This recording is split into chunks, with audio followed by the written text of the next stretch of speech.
दिल्ली में 4 लाख बुजुर्गों को वृद्धावस्था पेंशन मिलती है।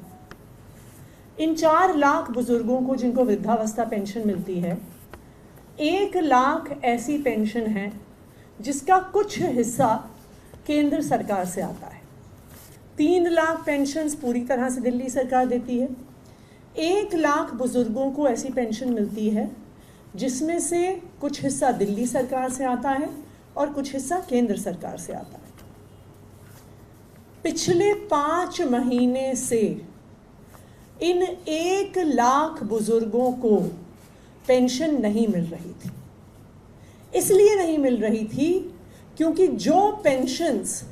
जिन पेंशनों का हिस्सा केंद्र सरकार देती है, उन पेंशनों को भारतीय जनता पार्टी शासित केंद्र सरकार ने रोक रखा था। दिल्ली के बुजुर्ग बहुत परेशान थे। ये ऐसे बुजुर्ग हैं जो गरीब परिवारों से आते हैं। ये ऐसे बुजुर्ग हैं जिनके पास इस बुजुर्ग पेंशन के अलावा, इस वृद्धावस्था पेंशन के अलावा कोई भी आर्थिक साधन नहीं है। उनके पास अपनी देखरेख के लिए, उनके पास अपनी दवाइयों के लिए, उनके पास अपना घर चलाने के लिए भी पैसे नहीं थे। मेरे पास अक्सर ये बुजुर्ग आते थे, कभी हमारे घर में आते थे, कभी मेरे ऑफिस में आते थे। ये बुजुर्ग हमारे अलग अलग विधायकों के पास जाते थे। दिल्ली के ये 1 लाख बुजुर्ग पिछले 5 महीने से बहुत परेशान थे। इनको लग रहा था कि इनकी देखरेख करने वाला इनका बेटा अरविंद केजरीवाल जेल में है और इसी वजह से उनकी पेंशन रुक गई है और इसी वजह से उनके लिए लड़ने वाला कोई नहीं है, उनको पेंशन दिलवाने वाला कोई नहीं है। लेकिन मैं दिल्ली के इन 1 लाख बुजुर्गों को बताना चाहती हूँ कि चाहे आपका बेटा अरविंद केजरीवाल जेल में है, लेकिन जेल में होने के बावजूद भी उनको दिन रात दिल्ली के बुजुर्गों की, जिनको वो अपना माता पिता मानते हैं, उनकी चिंता रही है। पिछले कुछ महीनों में मैं जब भी उनसे मिलने गई हूँ तो उन्होंने एक चीज़ हर बार पूछी है कि बुजुर्गों की पेंशन आई कि नहीं आई। उन्होंने हर बार चिंता जताई है कि उनके माता पिता, दिल्ली के बुजुर्ग, दिल्ली के 1 लाख बुजुर्ग परेशान हैं और उनकी पेंशन नहीं आ रही है। लेकिन आप बुजुर्गों के इस प्यार का, बुजुर्गों के इस आशीर्वाद का चमत्कार देखिए कि उनके बेटे अरविंद केजरीवाल ने जेल में होने के बावजूद भारतीय जनता पार्टी की केंद्र सरकार से लड़कर इन 1 लाख बुजुर्गों की पेंशन दिलवाई है।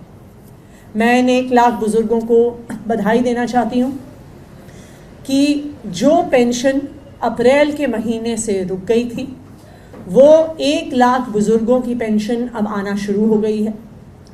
कल से हमारे सोशल वेलफेयर डिपार्टमेंट ने इस पेंशन को 1 लाख बुजुर्गों के अकाउंट में क्रेडिट करना शुरू कर दिया है। कल तक तकरीबन 1 लाख में से 90,000 पेंशन्स का ट्रांसफ़र हो चुका है। तो आज से अगर बुज़ुर्ग अपना बैंक अकाउंट चेक करेंगे तो उनके अकाउंट में ये पैसा क्रेडिट हो गया होगा। तो जो भी उनके खर्चे हैं, जो वो नहीं कर पा रहे थे, जिसकी वजह से वो परेशान थे, अब वो अपने बैंक से पैसे निकाल के वो खर्चा कर सकते हैं। जो बचे हुए 10,000 पेंशनर्स हैं, 90,000 की कल शाम तक क्रेडिट हो गई थी। जो बाकी 10,000 पेंशन्स बची हुई हैं, वो आज दिन में सोशल वेलफेयर विभाग द्वारा दिल्ली के बुजुर्गों के बैंक अकाउंट में क्रेडिट कर दी जाएगी। मैं दिल्ली के बुजुर्गों को एक वादा करना चाहती हूँ कि चाहे आपका बेटा अरविंद केजरीवाल जेल में हो, वो आपके हक के लिए लड़ना बंद नहीं करेंगे। भारतीय जनता पार्टी का एक ही काम है, दिल्ली के लोगों को परेशान करना, दिल्ली के लोगों के काम रोकना, जो उसी तरह से और उसी सीरीज़ में उन्होंने दिल्ली के बुज़ुर्गों की पेंशन रोकी हुई थी। लेकिन मैं अरविंद केजरीवाल जी की तरफ से, अरविंद केजरीवाल जी की सरकार की तरफ से आपको ये वादा कर रही हूँ कि चाहे हमें कितना भी लड़ना पड़े, हम दिल्ली वालों के लिए लड़ते रहेंगे, दिल्ली वालों के लड़ के काम करवाते रहेंगे। जिस तरह से भारतीय जनता पार्टी की केंद्र सरकार से लड़कर हमने ये पेंशन बुजुर्गों को दिलवाई है, उसी तरह से दिल्ली वालों के जो भी रुके हुए काम हैं वो केजरीवाल सरकार जरूर कराएगी। Thank you. देखिए, 2,500 रुपये की पेंशन होती है, उसमें से 2,200 रुपये 2200 दिल्ली सरकार देती है, 300 रुपये केंद्र सरकार देती है। लेकिन उस पेंशन की टर्म्स एंड कंडीशंस ऐसी हैं कि चाहे एक बहुत छोटा हिस्सा केंद्र सरकार से आ रहा है, लेकिन वो हिस्सा आए बिना वो पेंशन रिलीज़ नहीं हो सकती है, वो उसकी टर्म्स एंड कंडीशंस। और इसी वजह से, क्योंकि केंद्र सरकार से उनका हिस्सा नहीं आया हुआ था, दिल्ली के बुजुर्गों की पेंशन रुकी, 1 लाख लोगों की पेंशन उस वजह से रुकी हुई थी। मैम, 2 सवाल हैं। एक तो ये कि जो कितने महीनों से ये बकाया थी और क्या सारे महीनों की जो पेंशन है एक साथ चली गई है? ये पेंशन, जो लास्ट पेंशन मिली थी वो लास्ट फाइनेंशियल ईयर में इन बुजुर्गों को मिली थी, यानी मार्च की पेंशन इन बुजुर्गों को मिल चुकी है। अप्रैल, मई, जून, जुलाई और अब अगस्त के महीने की पेंशन अभी तक इन बुजुर्गों को नहीं मिली थी।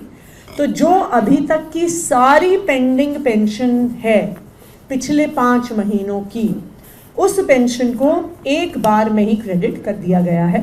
जैसा मैंने बताया, 90,000 बुजुर्गों की पेंशन तो ऑलरेडी उनका बैंक ट्रांसफ़र हो गया है और आज ही उनके अकाउंट में, जितना टाइम आरटीजीएस को रिफ्लेक्ट होने में लगता है, तो आज से ही उनके बैंक अकाउंट में या कल सुबह तक उनके बैंक अकाउंट में ये पैसे रिफ्लेक्ट होने शुरू हो जाएंगे।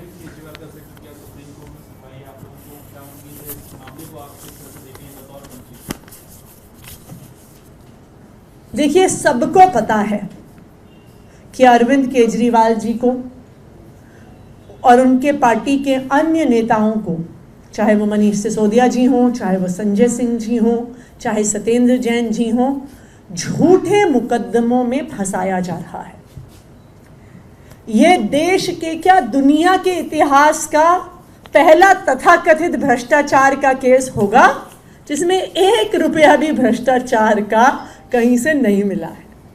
लेकिन ये भारतीय जनता पार्टी की साजिश है, अरविंद केजरीवाल जी को परेशान करने की साजिश है, दिल्ली वालों के काम रोकने की साजिश है। लेकिन सबको पता है कि अरविंद केजरीवाल जी ने ना आज तक 1 रुपये का भ्रष्टाचार किया है, ना 1 रुपये का भ्रष्टाचार करेंगे। और हमें उच्च न्यायालय पे भरोसा है कि जिस तरह उच्च न्यायालय ने ईडी के केस में अरविंद केजरीवाल जी को राहत दी है, जिस तरह से उच्च न्यायालय ने मनीष सिसोदिया जी को बेल दी है, जिस तरह से सुप्रीम कोर्ट ने संजय सिंह जी को बेल दी है, मुझे पूरा भरोसा है कि हमें सुप्रीम कोर्ट से राहत मिलेगी।